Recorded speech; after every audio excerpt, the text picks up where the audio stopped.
আসসালামু আলাইকুম। আমি এখন দেখাবো লাল শাক ভর্তা রেসিপি।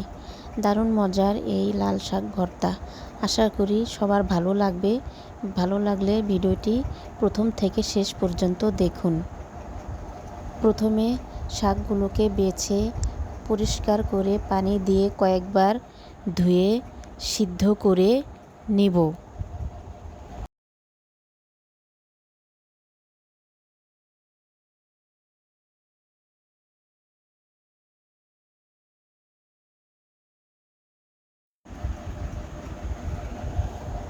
৫-৬ মিনিট পরে ঢাকনা খুলে শাকগুলো উল্টিয়ে দিব।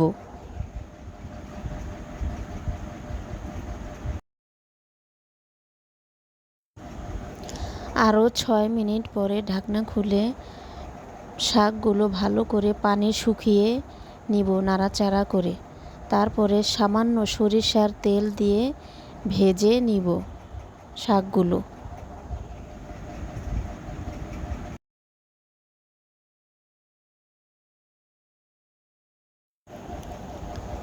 এখন সরিষার তেলে পেঁয়াজ, কাঁচামরিচ, রসুন ভেজে নিব।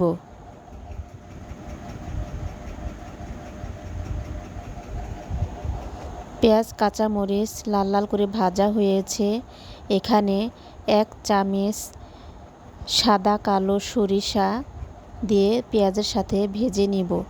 সরিষাগুলো আমি আগে থেকেই ধুয়ে রোদে শুকিয়ে রেখেছি। ভাজা হয়েছে। এখন ভর্তা করার একটি বাটনাতে স্বাদ মতো লবণ দিয়ে ভালো করে মিহি করে বেটে নেব। মিহি করে বেটে ভেজে রাখা শাকগুলো দিয়ে ম্যাশ করে নিব। তারপরে সরিষার তেল দিয়ে মেখে নিলেই হয়ে যাবে দারুণ মজার লাল শাক ভর্তা। ধনিয়ার পাতা থাকলে দিয়ে নেবেন, আরও ভালো লাগবে।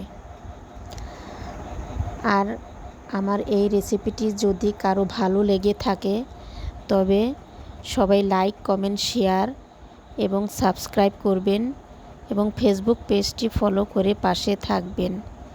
আর যদি কোনো ভুল ত্রুটি হয়ে থাকে ক্ষমা সুন্দর দৃষ্টিতে দেখবেন। হয়ে গেল মজার ভর্তাটি। এখন গরম গরম ভাত দিয়ে খেয়ে নেবেন। আল্লাহ হাফেজ। আসসালামু আলাইকুম।